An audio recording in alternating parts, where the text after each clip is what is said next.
Good afternoon. My talk today is going to deal with water, energy, and the food nexus as a comparison between the humid Caribbean and the arid MENA region. Human population has vastly outstripped the availability of water in the world, and we must be more conservative with how we use the water and reuse water. The areas of greatest concern today for water insecurity are MENA, South Asia, Central Asia, and the coastal areas, the mountainous areas of South America. The way that I approach the study of water security is through the Nexus. And the Nexus consists of three pillars that are important for sustaining societies: food, water, and energy. Now, if you overuse one of these, you get a little bit of imbalance in the three-legged stool. However, you can get collapse of the stool if you do total overuse of any of these resources. Our approach has been to prepare a modified nexus in which we consider that water, food, and energy join together in the center to affect human health, but the whole process is surrounded by the economy. Economics determines how you're going to be using each of the components of the nexus. What I have here is a model of how we approach each nation, and the white indicates how much of water, energy, and food is available, and the hashed or the dark gives you an indication of how much for that country is being used. For example, in this one, they're using 70% of their available water. Adaptive management is the key to sustainability. You must be able to rebalance the stool, to change the importance of water, especially for reuse for multiple purposes.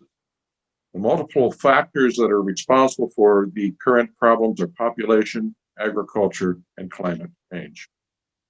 I'll start with the Middle East and North Africa, the MENA area, as an example of the dry region sustainability.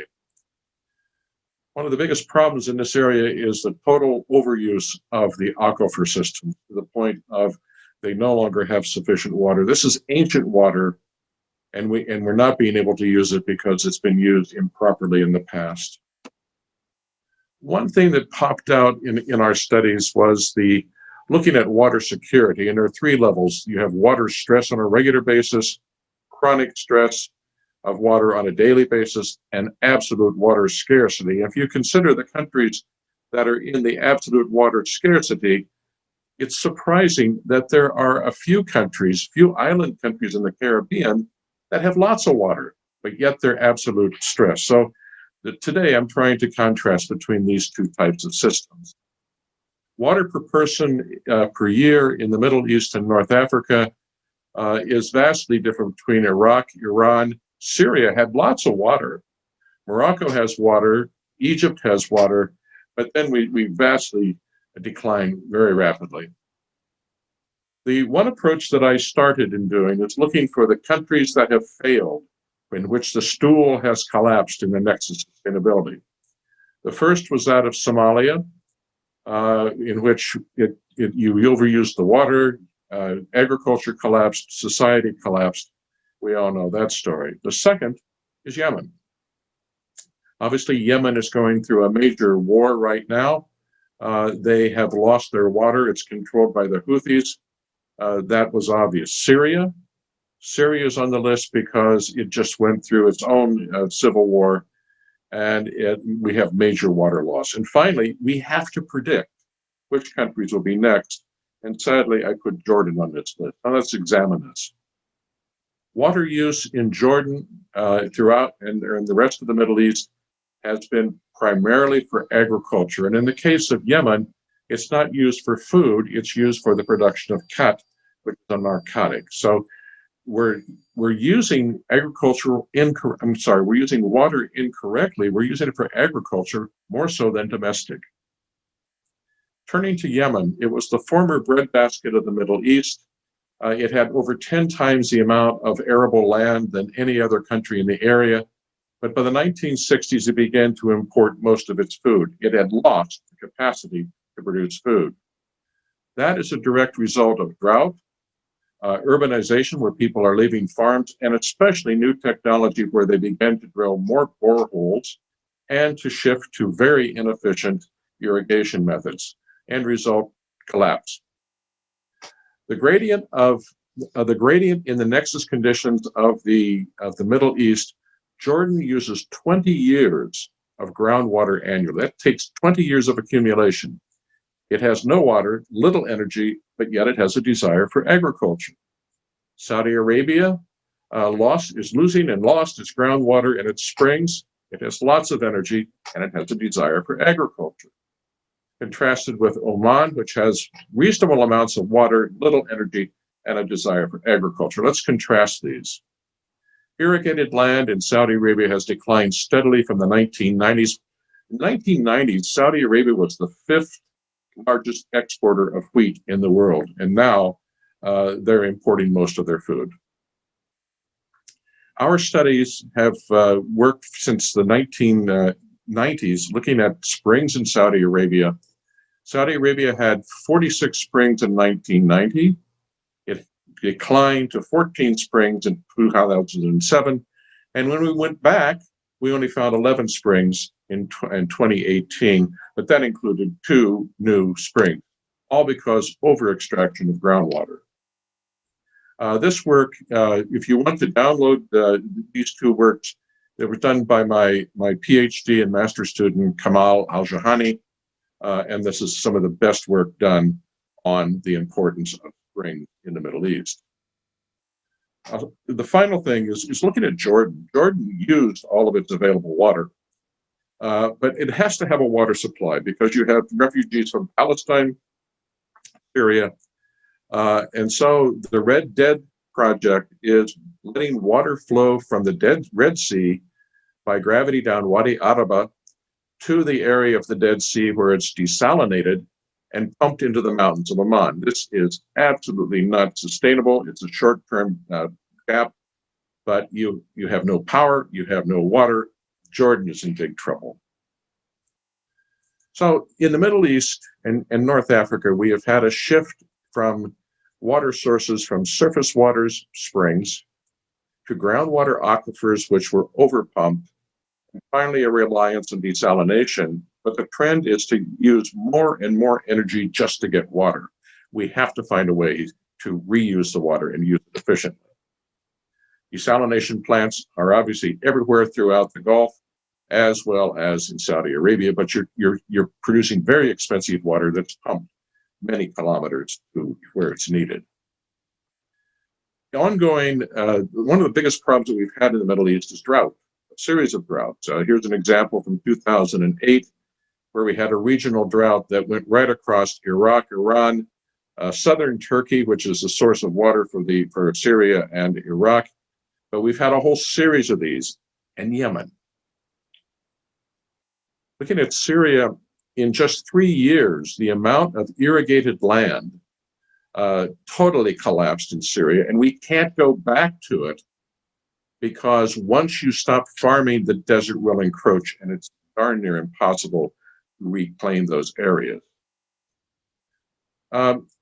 Water security promotes political and social security, and the real poster child of this is Syria. If you look at the drought from 2005 to 2010, you can see that Syria got in big trouble, and this is just prior to the uprisings of 2011. So a number of people have said that the loss of agriculture, movement of people to cities, have promoted social unrest, which led to political unrest. Now, I want to contrast this with the Caribbean. So in the case of the Middle East, we have energy, but we don't have resources. In the case of the Caribbean, we have resources, but we have no energy. And so let's look at the difference. Our study looked at 20 small island developing states in the Caribbean and looked at them because some of them import all their water and energy. Agricultural production does not meet population needs. Projected climate change is forecast for decreased rainfall. And tourism is now the main driver of the economy. What does tourism bring? It brings more use of resources. It brings more people for a limited resource, but it supplies the only money that is available for the production of water. Most people in the Caribbean have access to energy. However, very little of it is renewable. It relied on oil, most of which is imported from the United States. Not sustainable at all, because you must have money to buy the oil, and that money must come from tourism. Most of the countries of the Caribbean are not malnourished, but many are in danger. And so we're at the point that we have to be very careful of making sure that just the basic dietary needs of the people are met.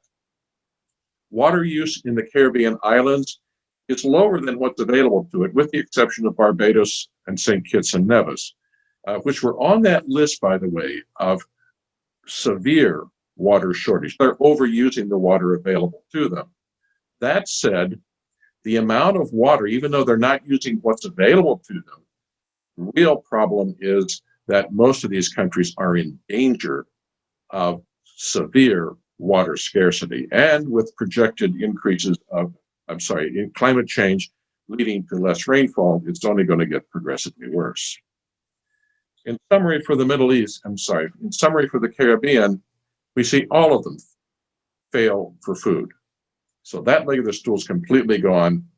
The stool is falling over, but yet energy, most of them don't have energy, and half of them don't have water, which is surprising because this is an area of high rainfall.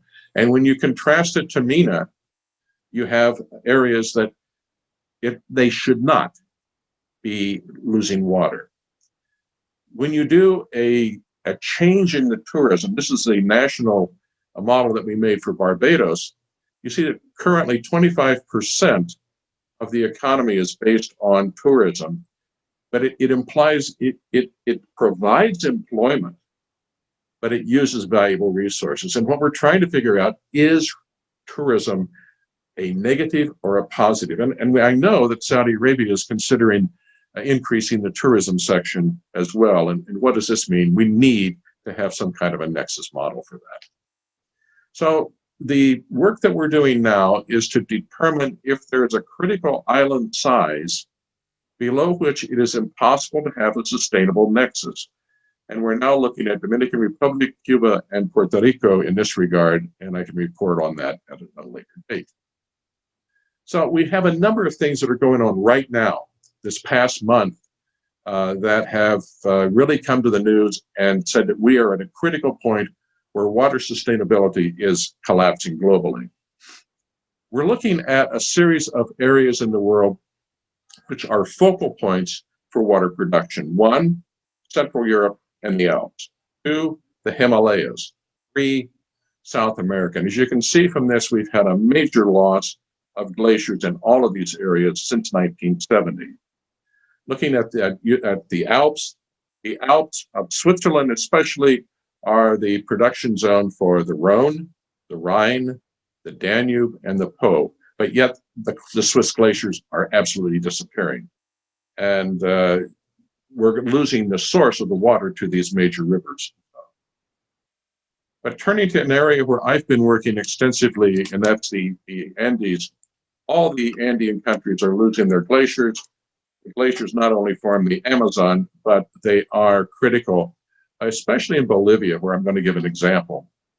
I work in the El Alto region in Bolivia, which is an area that's losing its glaciers, but below the glaciers, they have produced over the years a series of reservoirs to trap water that in turn can be used for the farmers in the highlands, as well as the city of La Paz. But these areas are drying up because the glaciers are disappearing. This has resulted in water conflict, both in La Paz and in the indigenous people areas in the mountains where they're producing quinoa. So you've got urban versus rural. What it led to was social unrest and political change. President Morales was replaced as a result of no water. The next place, the last example I'll talk about, are the Himalayas and the high mountain areas of there. It's the source of the Ganges, it's the source of the Brahmaputra, It's interesting that Nepal made a lot of money by having a whole series of dams right below these glaciers where they are able to produce hydroelectric and sell it to India. Unfortunately, the glaciers are melting rapidly and we're in trouble. The Himalayas, they're really taking innovative ways of trying to trap as much water as they can before it gets away. So in one case, they have something they have created called artificial glaciers, where they'll take melt water from the glacier and put it into an area where it can freeze and then slowly melt to be used by the local farmers. They've also produced these stupa, which are put a pipe up, send up water, it creates a dome, and again, you're storing water in the short term. This is not a solution. This is only to get you through the next few years. In February, last month, there was a major disaster in the Himalayas where you had the collapse of a glacier. It ended, it didn't exist anymore. And when it collapsed, it ended up destroying one of the reservoirs below it that was used for hydroelectric. And you see a picture on the left, which is the dam before, the dam during the flood, and what was left afterwards. This is only the beginning. It's the tip of the iceberg, pardon the pun. The second thing that's going on was also in February. This is very close to me. There's a small town called Oldmar, which is part of Tampa. I live in Tampa. And a hacker got into the computer system at the water supply system and increased sodium hydroxide from 100 parts per million to 11,000 parts per million. Luckily, it was caught immediately. But the problem is we now have the ability of hacking in. Anybody in the world can hack into water supply systems and poison an entire population. So not only do we have a water problem, we have a major hacking problem.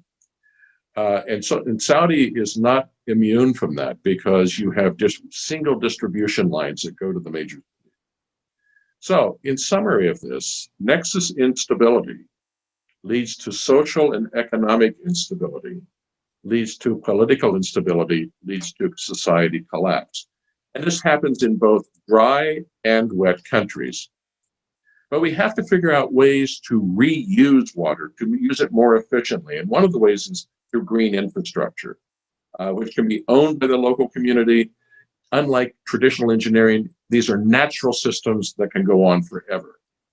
Some examples in urban areas for green infrastructure are provided here, but how to design with nature to keep the water and not just put it out into the desert or to release it downstream. One of the things that has great benefit for MENA would be the benefits of urban green roofs, which can be used to produce food, to reduce energy use in buildings. Someone told me the last time I was in Riyadh that, oh no, it's too hot here. But no, that's not the case. These things can be built in all climates. Here are examples from the Middle East, from UAE, in which you can take the water from people's sinks, not their toilets, but their sinks, pump it up onto the roof, and you can use it to have gardens and to grow crops. An example of this, my final slide, is that of urban agriculture. The example is Mexico City, which is dry, very dry. It has 9.4 million people, and currently 20% of the food of Mexico City comes from urban and rooftop gardens, and that was in 2012. Thank you for your time, and I appreciate you inviting me. Thank you.